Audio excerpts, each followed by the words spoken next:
OK, take a look at these funny faces. Weird, aren't they? Look at that. That one's quite scary. And this one is just plain bonkers. And can you guess how they were made? Oh, in 4 easy stages. A 4-part attack.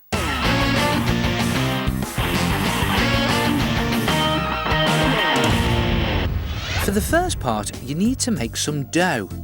Now for this, you're going to need 2 cups of plain flour, 1 cup of salt, and 1 cup of water, and pour them all into a bowl.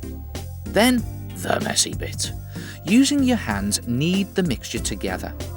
Now this may take a little while, but you should end up with a sticky ball. Now, if your mixture is too dry, add a little more water, and if it's too wet, add a little more flour. Then put about 1/3 of your mixture to one side for the moment, about that much, and then just roll this bit up again. And now it's time to get tossing. Place a piece of card or newspaper down to protect your work surface, then stand above the card and throw the ball of dough so that it lands with a splat. Then squish it down with the palm of your hand into a flattish splat shape. And I promise you, that is great fun to do. Very satisfying. And if you're not happy the first time, just scoop it up and do it again. Now you need to turn the splat into a face, and for that you're going to need the dough that you saved earlier. Start to mould your face by poking 2 holes where the eyes will be, and 1 for the mouth. And you can even pull up a nose. Then make details with your leftover dough like eyeballs, and sausage shapes for eyebrows and lips. And just mould and sculpt with your fingers, making crazy expressions and funny shapes. There's the ears. And you can even use a pencil for the dots in the eyes and the nostrils.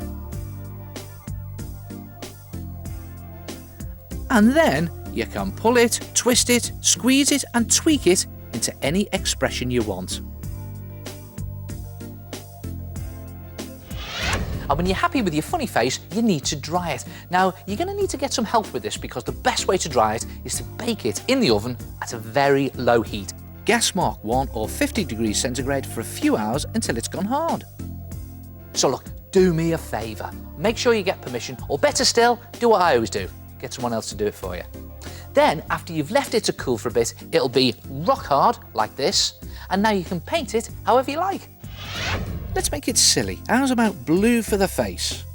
Now, acrylic paint is good for this, but you could use poster paint if you want to.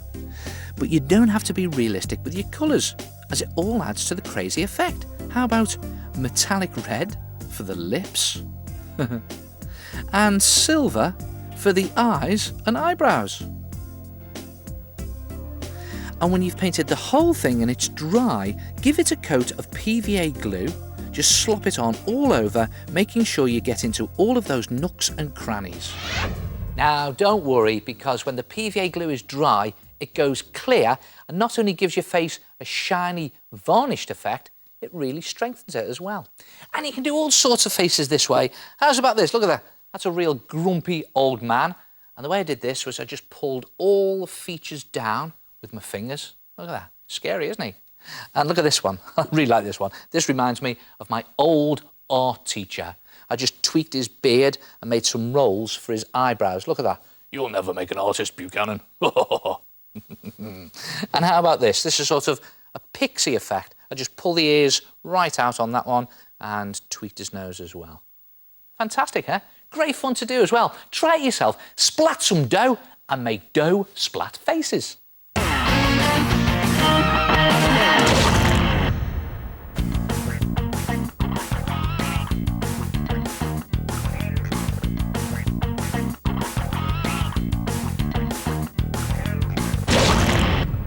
So there I was.